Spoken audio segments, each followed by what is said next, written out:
Bernard Saxé est notre invité, c'est lui qui était en photo sur le carton d'invitation. On a toujours une vedette pour nos émissions. Merci beaucoup Bernard, vous aussi, d'avoir traversé la France pour rejoindre ce château. Vous le connaissiez, hein, ce château? Bonjour, bien sûr que je connais ce château, je suis un petit peu chez moi presque, si j'oserais dire. En fait, je fais un peu partie de la famille, J'ai voilà, bien vu lorsque indirectement. vous êtes arrivé avec votre épouse tout à l'heure, j'ai bien vu. Fasciné par les chevaux depuis l'âge de 7 ans, vous intégrez l'école du Haras de Pin à l'adolescence où vous apprenez toutes les disciplines équestres. Vous vous passionnez néanmoins particulièrement pour le dressage. Vous poursuivez votre carrière avec l'équipe de Mario Luraski, dont vous êtes l'un des lieutenants pendant de nombreuses années, donc cascadeur. Vous travaillez pour plein de films, une trentaine, on va citer Napoléon et Joséphine, Cyrano de Bergerac, La Belle Histoire. Vous voulez citer quoi comme autre film? Oh, ouais, il y en a, oui, enfin, je sais plus, Les Relais, Visiteurs, voilà, les Jeanne d'Arc, visiteurs, voilà, La Reine Margot. la reine, voilà, tout ça. Voilà la fille de D'Artagnan. En 94, un accident vous laisse paraplégique. Et en fait, c'est votre passion pour les chevaux qui vous aide, vous, à vivre la résilience dont nous parlait tout à l'heure Priscille Déborah. Racontez-nous. Alors, dans l'intitulé de votre émission, il y a le terme équilibre, et donc l'équilibre est une préoccupation que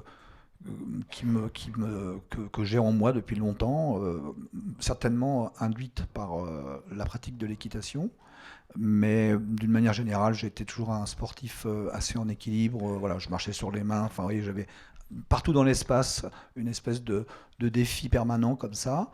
Et ce qui m'aura beaucoup aidé ensuite, parce que j'ai une sorte entre guillemets, de proprioception biomécanique assez développée.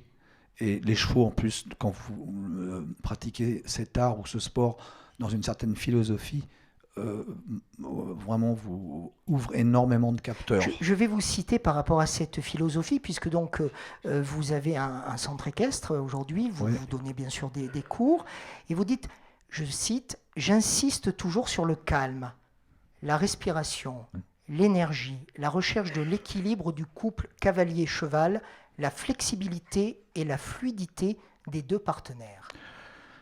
Oui, parce que la notion d'équilibre est une notion vibratoire et c'est une modulation, si vous voulez, sur laquelle on peut jouer sur la tension ou la détente. Donc en général, l'équilibre est quelque chose qui arrive après une décontraction active. Donc c'est la suite d'un travail d'abord de tension qui ensuite se détend. Et si vous voulez, ce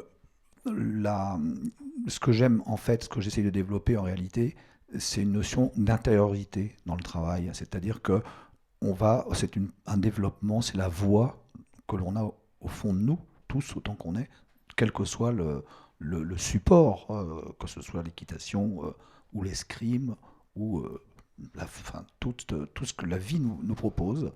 Et à partir du moment où on essaye de le faire avec un niveau de conscience un peu plus élevé ou un peu plus élargi, eh bien, on a accès à un monde qui, justement, entre notre intériorité et l'extériorité, le monde dans lequel nous vivons et celui d'où nous venons, bah, on essaye de les marier, quoi. Donc, j'appelle ça un peu les espaces, si vous voulez. Il y a les espaces intérieurs et les espaces extérieurs. Et on les confronte comme des cercles ou comme des bulles.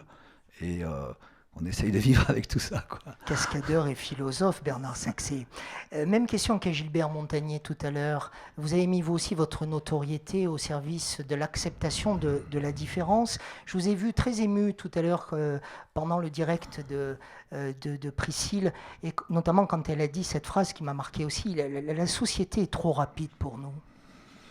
Alors, la société, de toute façon, elle est trop rapide pour elle-même. Ça, c'est un autre débat. Mais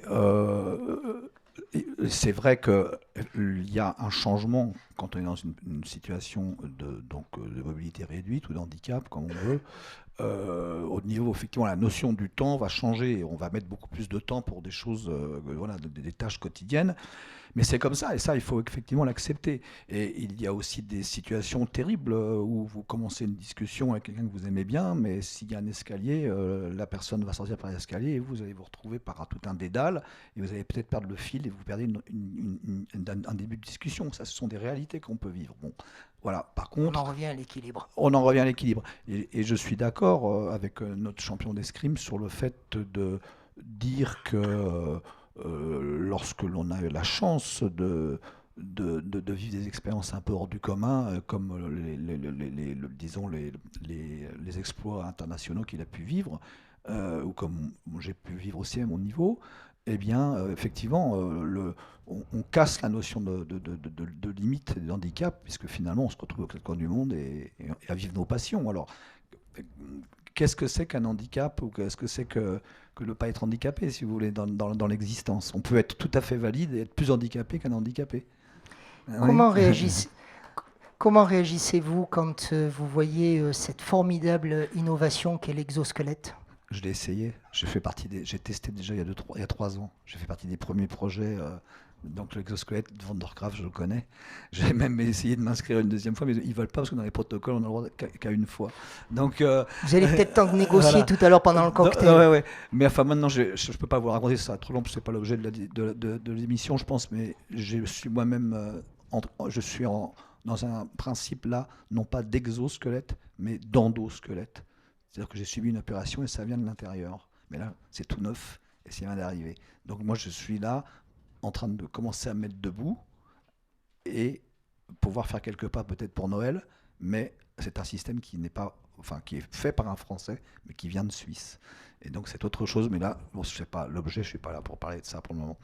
Voilà. En tout cas, c'est là encore un formidable espoir. C'est un espoir redoutable, et aujourd'hui, ce qu'on peut dire aux gens qui sont en fauteuil, c'est que je me suis un jour, j'ai devancé un peu ce qui se passe, parce que je reçois pas mal de gens handicapés chez moi aussi, et puis j'aide sur plein de plans. Et quand on voit un gamin aujourd'hui, je pense qu'on peut lui dire qu'il ne passera plus sa vie en fauteuil. Il va y avoir d'autres situations, quand c'est de la paraplégie, bien entendu, ou de l'hémiplégie. Il y a des handicaps qu'on ne maîtrise pas, si vous voulez, on ne sait pas comment on peut faire. Mais là, dans ce cas-là, on sait que là, à la vitesse où ça va, il y a énormément d'espoir, et tous les jeunes qui vont avoir, hélas, quelque chose, un accident ou je ne sais quoi, je pense, ne resteront pas scotchés à un fauteuil. Ça, c'est fini, ce temps-là. Des propos pleins d'espoir. À condition que les efforts financiers soient là, évidemment. Conversation tout à l'heure avec le docteur aussi, Edward Kittinghardt. Restez avec nous. Je vais juste dire un mot à tous nos amis ici présents. Dans la salle du cocktail, il y a ces livres qui sont à vendre et à dédicacer. C'est le premier opuscule, le premier volume de la nouvelle collection Vue d'Auvergne autour des films, donc avec des images que nous avons prises des films qui ont été réalisés depuis 7 ans. On en a fait un livre, il y en aura d'autres. Et nous avons aussi, bien sûr, pour que vous ne manquiez aucune de nos soirées Vue d'Auvergne dans l'ensemble des châteaux qui nous accueillent, la possibilité de vous proposer une carte d'adhésion au Club VIP. Ça, c'est pour vous. Merci beaucoup, Bernard. Merci, Bernard Saxé. Merci.